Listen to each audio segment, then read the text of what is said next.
ज्ञानेश्वरीची अविटगोडी चाखू इच्छिणाऱ्या सर्व श्रोत्यांना आमचा नमस्कार.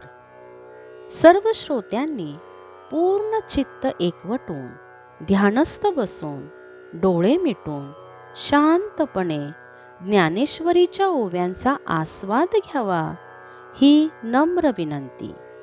अध्याय 17वा श्रद्धादी निरूपण योग भाग 7वा. मागील भागात आपण पाहिले की जे दान अयोग्य ठिकाणी अयोग्य वेळी अयोग्य मनुष्यांना सत्काररहित आणि अवहेलनापूर्वक दिले जाते त्याला तामसदान असे म्हणतात. ओवी क्रमांक 301.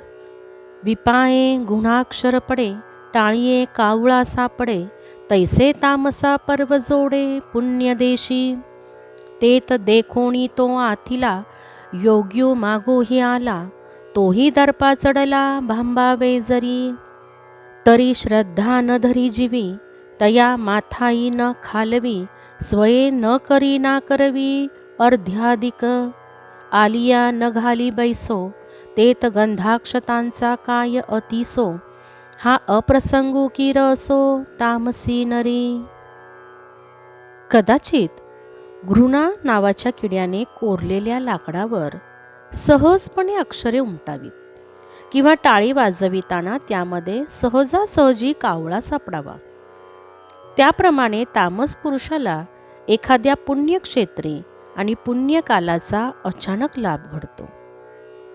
अशा पर्वकाळी तो तमोगुणी पुरुष संपन्न आहे असे पाहून एखादा सत्पात्री पुरुषही दान मागण्यास आला, द्रव्याच्या आशेने तामसी माणसावर भाळला तर त्याच्या अंतःकरणात त्या सत्पात्री ब्राह्मणाबद्दल श्रद्धेला ठाव नाही. तो त्या अतिथीला नमस्कार करीत नाही. ब्राह्मणाचे अर्ध्याधिक आदर सत्कार आपण स्वतः करीत नाही, अगर दुसऱ्याकडूनही करवित नाही. तेथे आलेल्या सत्पात्र ब्राह्मणाला बसायला आसन घालीत नाही. तेथे गंध अक्षता वगैरे अर्पण करण्याची गोष्टच नको. हे सर्व अशास्त्र अपमानकारक आचरण तमोगुणी पुरुषाच्या हातून घडते.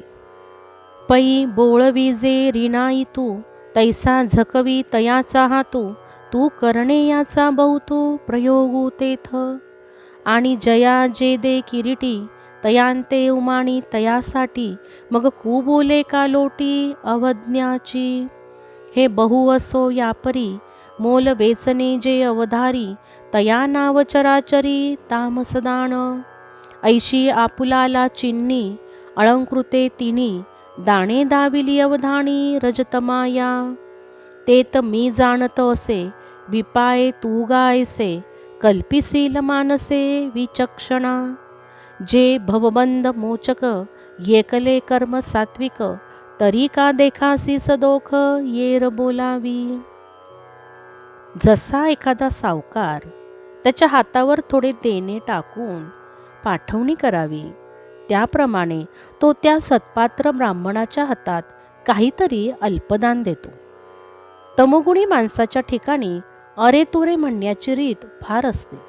आणि हे अर्जुना, ज्याला तो जे दान देतो तेवढीच त्याची किंमत तो ठरवितो आणि मग अपमानकारक वाईट शब्दांनी तो तामसी मनुष्य त्याला बोलून त्यास लावून देतो. फार विस्तार पुरे अर्जुना. या प्रकारचे जे द्रव्यदान करण्यात येते त्याला सर्वत्र तामसदान हेच नाव आहे.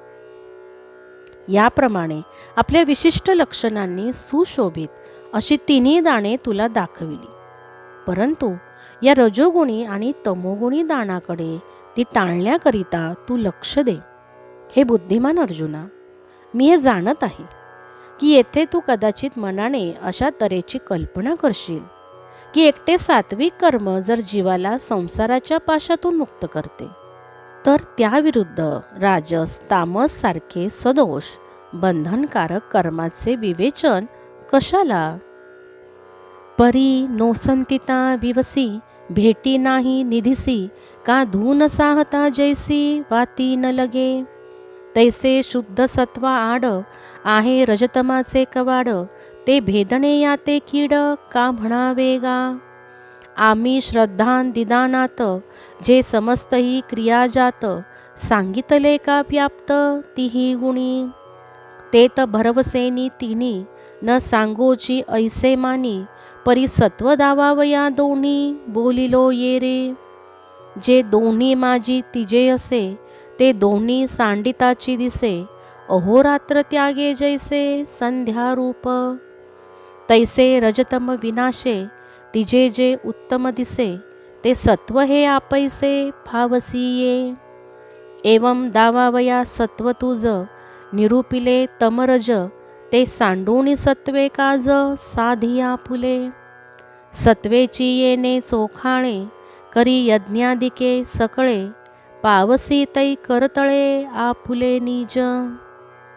पण ज्याप्रमाणे पिशाच्याला हाकलून दिल्याशिवाय भूमिगत द्रव्य मिळत नाही किंवा धूर सोसल्याशिवाय दिव्याची वात पाजळत नाही, तसे शुद्ध सत्वाच्या आड रजोगुण तमोगुणांचा पडदा आहे. तो नाहीसा करण्याला अर्जुना वाईट का म्हणावे. आम्ही भगवंतांनी श्रद्धेपासून तो दानापर्यंत तिन्ही गुणांना विभागलेला क्रियासमूह तुला स्पष्ट केला. तेथे खरोखरच 3 गुण सांगण्याचा आमचा उद्देश नव्हता, परंतु सत्वाचे नक्की स्वरूप काय ते स्पष्ट करण्यासाठी रजोगुण तमोगुण हे आम्ही सांगितले. दोघांमध्ये जे तिसरे असते ते त्या दोहोचा त्याग केला तरच दृष्टीस पडते. ज्याप्रमाणे दिवस आणि रात्र यांचा त्याग केला असता संध्येचे दर्शन घडते, त्याप्रमाणे रज आणि तमाच्या नाशाने तिसरे उत्तम ते दृष्टीस पडते. तोच सत्वगुण असे आपोआप अनुभवास येते. याप्रमाणे तुला सत्वगुण स्पष्ट करण्यासाठी रजोगुण आणि तमोगुणांचे निरूपण केले. ते रजोगुण तमोगुण यांचा त्याग करून सत्वगुणाच्या सहाय्याने तू आपले काम साधून घे. या शुद्ध सत्वगुणानेच सर्व यज्ञादी कर्मे तू कर आणि आपले आत्मस्वरूप तुला हस्तगत करून घे. सूर्ये दाविले सांते काय एक न दिसे तेथे. तेवी सत्वे केले फळाते काय नेदी. हे कीर आवडता विकी रीतिसत्वी आथी निकी. परी मोक्षेसी एकी मिसळणे जे. ते एक आनची आहे तयाचा सावाओ जैल आहे. तै मोक्षाचाही होय गावी सरते. पै भांगार जरी पंधरे तरी राजावळीची अक्षरे. लाहे तैची सरे जिया परी. स्वच्छे शीतळे सुगंधे जले होती सुखप्रदे. परी पवित्रत्व संबंधे तीर्थाचेनी. नई हो का भलतैसी थोरी परी गंगा जय अंगीकारी. तैची तिये सागरी प्रवेशुगा. तैसे सात्विका कर्मा किरीटी येता मोक्षाची भेटी. न पडे आडकाठी ते वेगळे आहे. सूर्याने प्रकाशित केले असता या जगात काय बरे दिसणार नाही. त्याप्रमाणे सत्वगुणाने केलेले कर्म कोणते फळ देणार नाही. खरोखर वाटेल ते फळ प्राप्त करून देण्याची शक्ती शुद्ध सत्वगुणांमध्ये आहे. परंतु ज्या एकाने मोक्षाशी एकरूप होता येते ते एक निराळेच आहे आणि त्याचे रहस्य सात्विक कर्माला जेव्हा मिळते तेव्हा मोक्षादी गावात आपोआप पाऊल शिरते. सोने जरी 15 रुपये तोळा किमतीचे शुद्ध प्रतीचे असले तरी त्यावर जेव्हा राजमुद्रेची अक्षरे उमटवलेली असतात तेव्हाच ते व्यवहारात चालते. स्वच्छ थंड सुगंधी असे पाणी सुखकारक असते, परंतु तीर्थाचा संबंध असला तरच त्याला पवित्रपणा येतो. नदी कितीही मोठी असे नका, परंतु ती गंगेला मिळते, गंगा तिचा स्वीकार करते, तेव्हाच अर्जुना तिचा समुद्रात प्रवेश होतो. त्याप्रमाणे सात्विक कर्म करणाऱ्याला मोक्षप्राप्तीच्या मार्गात कोणताही अडथळा नसतो हे वेगळेच आहे. हा बोलू ऐकत खेवी अर्जुना आदी नमाये जीवी. म्हणे देवे कृपा करावी सांगावे ते. तेत कृपाळू चक्रवर्ती म्हणे ऐक तयाची व्यक्ती. जेने सात्विकते मुक्ती रत्न देखे. तरी अनादी परब्रह्म जे जगदादी विश्रामधाम. तयाचे एक नाम त्रिधा पै असे. ते कीर नाम जाती, परी अविद्या वर्गाची राती, माझी ओळखावया श्रुती खूण केली ते. उपजलिया बाळकासी, नाव नाही तयापासी, ठेविले नावेसी ओदेत उठी. कष्टले संसारशिणे, जे देवो येती गाऱ्हाणे, तया ओ दे नावे जेणे तो संकेतुहा. हे देवांचे बोलणे ऐकता क्षणीच अर्जुनाच्या अंतःकरणात उत्कंठा मावेना. तो श्रीकृष्णाला म्हणाला, देवांनी कृपा करून मला सांगावे. तेव्हा परमदयाळू श्रेष्ठ श्रीकृष्ण त्याला म्हणाले, बरे तर, ज्याच्या योगाने त्या सात्विक कर्माच्या आटोक्यात ते मोक्षरूपी रत्न येते ते आता ऐक. सर्व विश्वाचे मूळ कारण आणि जगाचे विश्रांतीस्थळ असून त्याचे एक नाव 3 प्रकारचे आहे. वास्तविक पाहता नामरहित, जातीरहित अशा परब्रह्माची अविद्या समुदायरूपी अंधकारात सापडलेल्या जीवाला काही कल्पना यावी यासाठी श्रुतींनी त्या परब्रह्मास खूण केली, ते या ब्रह्माचे नाम होय. नुकतेच जन्माला आलेले बालक आपल्याबरोबर नाव घेऊन येत नाही, परंतु पुढे त्याला जे नाव ठेवण्यात येते त्याच नावाने हाक दिली की ते तात्काळ ओ देते. संसार दुःखाने शिनलेले जीव आपल्या दुःखाचे गाऱ्हाणे सांगण्यात आले असता त्यांनी उच्चारलेल्या ज्या नावाला ब्रह्म ओ देते तो हा संकेत नामरूपी खूण होय. ब्रह्माचा अबोला फिटावा, अद्वैतत्वे तो भेटावा, ऐसा मंत्रू देखिला कणवा वेदे बापे. मग दाविलेनी जेणे एके, ब्रह्म आळविले कवतिके, मागा असता ठाके पुढा उभे. परी निगमाचळ शिखरी, उपनिषदार्थ नगरी, आहाती जे ब्रह्माच्या एकाहारी, तयासी चिकळे. हेई असो प्रजापती, शक्ती जे सृष्टी करीती, ते जया एका आवृत्ती नामाचिये. ज्याने परब्रह्माचे मौन नष्ट व्हावे, अद्वैत अशा परब्रह्माने द्वैतपणाने जीवांना भेट द्यावी, असा हा एक नाममंत्र मोठ्या कनवाळूपणाने वेदबापाने शोधून काढला आहे. वेदाने दाखवून दिलेल्या एकाच नावाने परब्रह्माला प्रेमाने हाक मारली असता ते मागे असतानाही पुढे उभे राहते. परंतु वेदरूपी पर्वताच्या शिखरावर असलेल्या उपनिषदांच्या अर्थरूपी शहरात जे परब्रह्माच्या एका पंक्तीला बसले आहेत त्यांनाच हे नामाचे महात्म्य कळते. फार काय, ब्रह्मदेवाच्या ठिकाणी जी सृष्टी उत्पन्न करण्याची शक्ती आहे ती ज्या एका नामाच्या आवर्तनाने आली आहे. पै सृष्टीच्या उपक्रमा, पूर्विगा विरोत्तमा, वेडा ऐसा ब्रह्मा एकला होता. मज ईश्वरा ते नोळखे, ना सृष्टीही करू न शके, तो थोरू केला एके नामे जेणे. जयाचा अर्थू जीवी ध्याता, जे वर्णत्रयची जपता, विश्वसृजन योग्यता आली तया.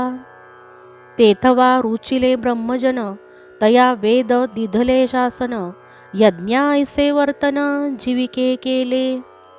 पाठी नेनो कितीयेर, स्त्रजिले लोक अपार, झाले ब्रह्मदत्त ग्रहार तिन्ही भुवने.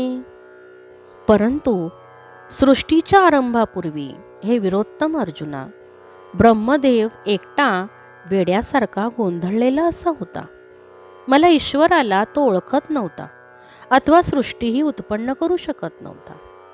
तो ज्या एका नावाने समर्थ केला, ज्या नामाच्या अर्थाचे अंतःकरणात चिंतन केल्यामुळे आणि ज्या नामाच्या 3 शब्दांचा ओम तत्सत जप केल्यामुळे त्याला सृष्टी उत्पन्न करण्याची योग्यता आली, तेव्हा त्याने ब्राह्मणलोक निर्माण केले, त्यांना आचरणाचे नियम शिकवणारे वेद दिले आणि यज्ञकर्म हे निर्वाहाचे साधन करून दिले. त्यानंतर आणखी किती अमर्याद लोक निर्माण केले, त्याची गणती नाही. त्या सर्वांच्या निर्वाहासाठी ब्रह्मदेवाने त्रिभुवनाचे दानपात्र करून दिले. ऐसे नाममंत्र जेणे, धातया अढंच करणे, तयाचे स्वरूपाईक म्हणे श्रीकांतु तो. तरी सर्व मंत्रांचा राजा तो प्रणवो आदिवर्णो बुजा आणि तत्कारू जो दुजा तिजा सत्कारू एवं ओम तत्सदाकारू ब्रह्मनाम हे त्रिप्रकारू हे फूल तुरुंबी सुंदरू उपनिषिदते येणे सिगा होऊन एक जे चाले कर्म सात्विक तै कैवल्या ते पायिक घरीचे करी परी कापुराचे थळीव आणुणी देईल दैव लेओ जाणण्याची आडव तेथ असे बापा. असे अद्भुत कार्य ज्या नाममंत्राच्या सहाय्याने ब्रह्मदेवाने केले आणि त्याला थोरपणा मिळाला त्याचे स्वरूप तू ऐक असे लक्ष्मीपती श्रीकृष्ण म्हणाले. तरी सर्व मंत्रांचा सार्वभौम राजा जो प्रणव तो या नामाचा पहिला वर्ण समजावा.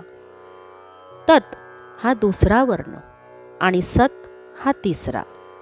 याप्रमाणे ओम तत्सत या रूपाने ब्रह्माचे हे नाम 3 प्रकारचे आहे. या सुंदर फुलाचा उपनिषदे वास घेतात. या नामाशी एकरूप होऊन सात्विक कर्माचे जेव्हा आचरण घडते तेव्हा ते मोक्षपदाला घरचा चाकर बनविते. अनुकूल दैव असले तर कापुराचे अलंकार लाभतील. परंतु बाबा ते अलंकार अंगावर कसे घालावेत हे समजणे फार अवघड आहे. तैसे आदरीजेल सत्कर्म उच्चारेल ब्रह्मनाम परी नेणिजेल जरी वर्म विनियोगाचे तरी महंताची या कोडी घरा आलिया ही वोडी मानू नेनता परवडी मुद्दल तुटे काल यावया चोखट टीक भांगार एकवट घालूनी बांधळी मोट गळा जेवी तैसे तोंडी ब्रह्मनाम हाती ते सात्विक कर्म विनियोगे विनकाम विफल होय अगा अन्न आणि भूक पासी असे परिदेख जेवून नेनता बाळक लंगणची की. त्याप्रमाणे सत्कर्म केले ब्रह्मनामही उच्चारले परंतु विनियोगाचे मर्म जर समजले जाणार नाही तर साधूचे समुदाय घरी आले असता त्यांचा रीतसर आदर सत्कार न घडल्यास पुण्यक्षय होतो. अथवा चांगला शृंगार करण्यासाठी जडावाचे अलंकार आणि सोने एकत्र करून त्याचे गाठोडे जर गळ्यात बांधले तर त्याप्रमाणे मुखात ब्रह्मनामाचा जप आहे आणि हाताने सात्विक कर्म घडते. परंतु विनियोगाचे तंत्र माहीत नसेल तर ते कर्म निष्फळ होते. विचार कर अर्जुना, जवळ अन्नही तयार आहे आणि भूक देखील लागली आहे, तरी ताण्या मुलाला जेवावे कसे हे न कळल्यामुळे त्याला उपवास हा घडणारच. येथपर्यंत 350 ओव्या समाप्त झाल्या आहेत. यापुढील ओव्या आपण अध्याय 17 आणि भाग 8 यामध्ये पाहणार आहोत. रामकृष्ण हरी.